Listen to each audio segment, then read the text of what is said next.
Aujourd'hui, je voudrais vous parler d'un manga qui s'appelle Summer of Love. Alors oui, je sais, le titre est super bizarre, mais je vous l'expliquerai dans un moment. Il est écrit par Keigo Shinzo, auteur dont je vous ai déjà parlé sur la chaîne, avec Mauvaise Herbe, l'auto-école du collège Moriyama ou encore Tokyo Alien Brothers. Le livre comporte environ 315 pages, il est sorti chez nous en 2021 et en 2012 au Japon. Alors tout ça c'est bien beau, mais de quoi ça parle ?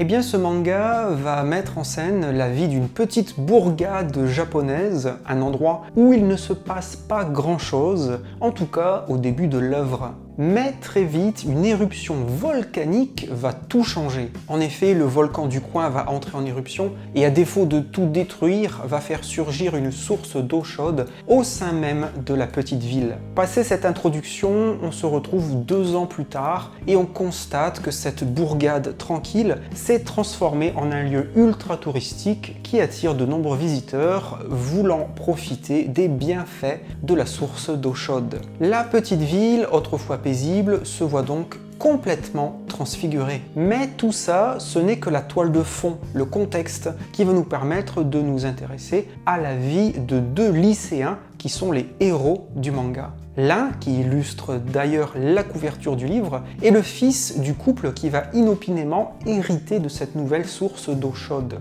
Et l'autre se trouve être son meilleur et peut-être seul pote. Leurs caractères et leur personnalité divergent énormément. L'un est plutôt blasé et n'aime pas du tout la tournure que les événements ont pris dans sa petite ville. L'autre est l'archétype de l'ado qui veut à tout prix être cool et se trouver une copine. Au fil des pages, on va donc suivre nos 2 personnages, principalement dans leur vie scolaire, mais également dans leurs relations avec leur famille, et on verra comment la transfiguration de leur petite ville les affecte. Globalement, il est donc question ici de parler de la jeunesse, de la notion d'amitié, mais aussi de l'éveil très graduel à l'âge adulte, c'est-à-dire arrêter d'être des gamins et commencer à prendre de sérieuses décisions pour son avenir. Vaut-il mieux être dans un groupe de rock ou se focaliser sur les études pour s'assurer un bon avenir? Faut-il rentrer dans le moule ou au contraire se rebeller pour affirmer son individualité? La vache, c'est dur à sortir celui-là. L'auteur s'appuie sur l'humour, mais aussi sur le contraste très marqué entre les 2 personnages principaux. L'un est cool sans même en avoir conscience, tandis que son pote rêve d'être ainsi, mais échoue à chaque fois qu'il essaie. Derrière l'humour, on commence à ressentir qu'il y a des choses peut-être plus sérieuses que l'auteur veut mettre en scène. Il y a par exemple l'idée récurrente que le fils des propriétaires de la source d'eau chaude supporte de moins en moins de voir sa ville être devenue une attraction touristique. Certes, l'avenir financier de ses parents est maintenant assuré, mais à quel prix ? Autrefois, il pouvait profiter de la beauté naturelle à l'ombre d'un cerisier en fleurs, mais tout cela a disparu. Visuellement, on reconnaît le style de Keigo Shinzo sans aucun problème. Clairement, il n'a pas le coup de pinceau le plus fin du monde, on est très loin de la précision d'un Jiro Taniguchi. Mais ça ne veut pas dire que l'un est meilleur que l'autre, vous pouvez laisser tomber vos fourches.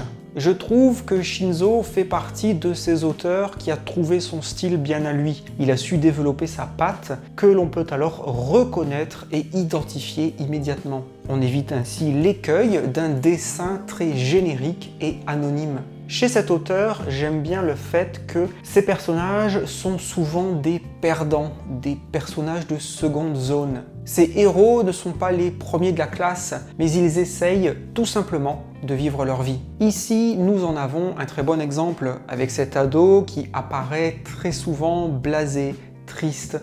ou simplement en colère quand il pense à ce qu'est devenu sa ville. Mais je m'égare, Edgar, revenons à la question du dessin. Un autre aspect que j'apprécie particulièrement chez cet auteur, c'est l'expressivité des visages. Il me semble qu'il est assez doué pour donner vie aux faciès des personnages. Il nous fait ressentir les émotions, que ce soit la joie, la colère. Cette particularité rend les personnages très humains du coup. Et ça rejoint leur comportement et leurs caractéristiques, puisqu'ils sont tous, à un moment ou à un autre, faillibles, et donc humains. Même le personnage de la petite amie parfaite qui apparaît à un moment donné se révélera finalement très différente de ce que l'on pouvait imaginer. Ah oui Jackie, j'ai failli oublier de vous parler du titre, Summer of Love. En fait, il s'agit bien du mot français lave. Jeu de mots avec love, donc le titre aurait dû être Summer of Love. Tout ça à cause de l'éruption volcanique. Vous suivez ? Bon, ça peut paraître nébuleux dit comme ça, mais vous comprendrez quand vous aurez lu le livre. Oui, c'est ma manière de dire qu'il faut le lire, du coup.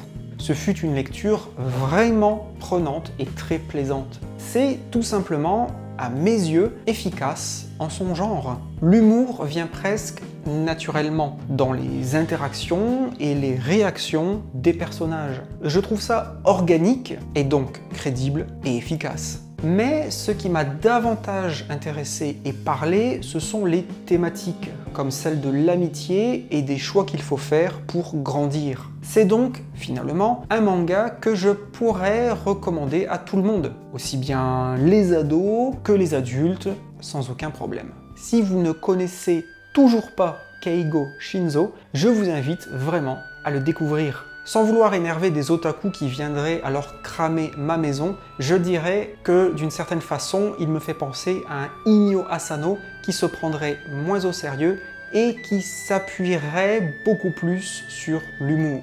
Alors, pourquoi pas finalement ?